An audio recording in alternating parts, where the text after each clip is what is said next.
একটা মুরগির জীবনে কত কষ্ট রে বাজান, সেটা মুরগিকে ছাড়া কেউ বোঝে না। একটা মুরগির মানে কত কষ্ট রে,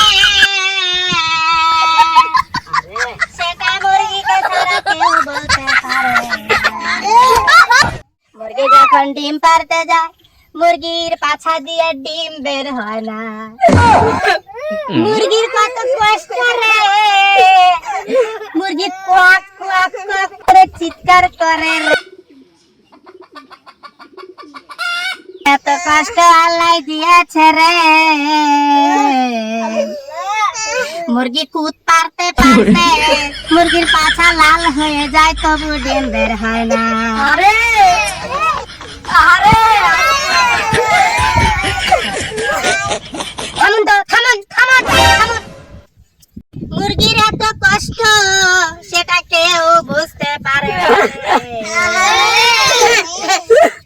মুরগি কুদ পারতে পারতে মুরগি পেশাব করে যায়, তবু মুরগির ডিম বের হয় না। ওরে রে আয়ো রে মা।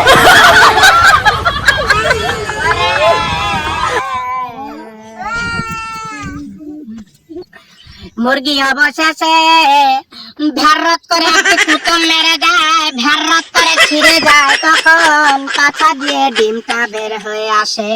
যারা বলেন সুবহানাল্লাহ। ঠিক তেমনি আরো কিছু প্রাণী রয়েছে, যেমন ওই এন্দুর, ওই মুরগির মতোই কষ্ট হয়।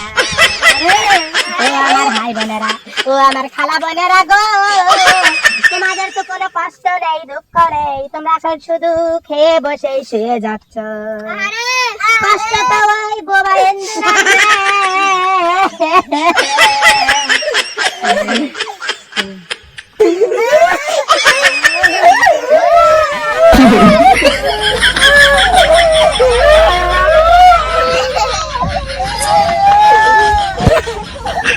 কত কষ্ট করে কাউকে কিছুই বলতে পারে না রে। এন্দুর কারো কিছু খেয়ে ফেললে মানুষের আঘাত পেয়ে মরে যায়। রাস্তাঘাটে গাড়ি অ্যাক্সিডেন্টে মারা যায়।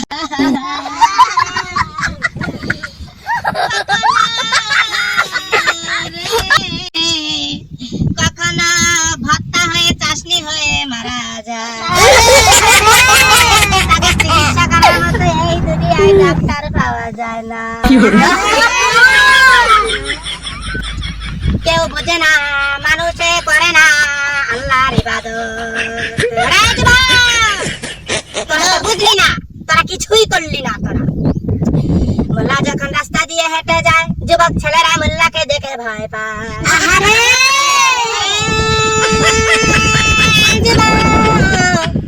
মোল্লা বাঘ নাই, সিংহ নাই, শয়তান নাই, ভূত নাই, মোল্লাকে দেখে ভয় পালি কেন রে?